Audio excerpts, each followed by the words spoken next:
La parole est à Madame Dominique Dorléac. Merci Monsieur le Président. Monsieur le ministre de l'Agriculture, le gouvernement vient de présenter un plan de soutien à l'élevage français comprenant 24 mesures, 6 priorités, afin de répondre par des mesures d'urgence et structurelles de long terme à la crise des éleveurs. Le gouvernement a entendu l'angoisse, la colère, la détresse et l'inquiétude de l'avenir incertain des agriculteurs qui aujourd'hui ne peuvent pas vivre dignement de leur travail. En effet, les agriculteurs subissent dans le secteur de la production animale une crise particulièrement grave. La chute des cours de la viande bovine et porcine et la baisse des cours du lait font qu'aujourd'hui les ventes se font au-dessous du prix de revient. La hausse du prix de la production est donc la question centrale. Les abatteurs, transformateurs, industriels laitiers et grande distribution doivent respecter les hausses de prix auxquelles ils se sont engagés. Cette situation, si elle perdurait, provoquerait des cessations d'activité, des disparitions d'exploitation, des destructions d'emplois importantes et des conséquences sur l'environnement. Sans oublier que s'ajoutent à cette crise les sécheresses récurrentes qui ruinent le travail des agriculteurs sans que des solutions pérennes et pertinentes de stockage d'eau soient mises en œuvre pour parer aux aléas climatiques.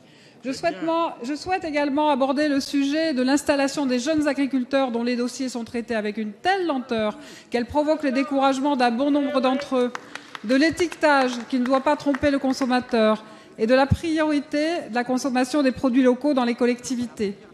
Monsieur le ministre, vous avez annoncé un plan d'allègement des charges de 50 millions d'euros.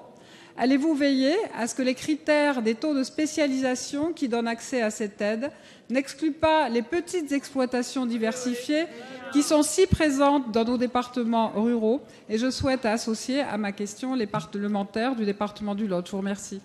Merci Madame Orliac. La parole est à Monsieur Stéphane Le Foll, ministre de l'Agriculture, de l'Agroalimentaire et de la Forêt. Monsieur le Président, Madame la députée, vous avez évoqué en particulier la question spécifique sur les critères qui s'appliquent et qui vont s'appliquer à la mise en œuvre des aides et des allègements de charges pour les exploitations agricoles qui connaissent des difficultés. La circulaire que j'avais envoyée au préfet date du 20 février. Un travail, je le dis, sous l'autorité des préfets, avec les professionnels agricoles, les centres de gestion, la MSA, a été engagé dans tous les départements.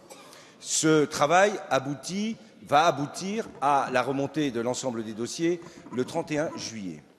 Dans ces dossiers avaient été au départ qualifiées les exploitations avec un certain nombre de critères de spécialisation.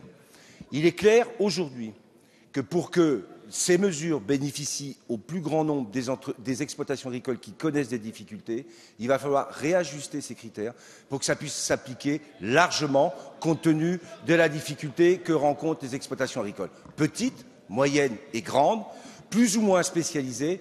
La caractéristique des exploitations françaises, dans beaucoup d'endroits, c'est leur polyculture, leur polyvalence. Et donc la spécialisation, elle existe. Il y a des endroits où il y a des exploitations spécialisées, mais il faut pouvoir adapter ces critères. Parce que, je le dis, l'essentiel, l'objectif, c'est d'être aux côtés des éleveurs, d'apporter des solutions et de les aider à passer ce passage difficile. Donc nous modifierons les critères de spécialisation.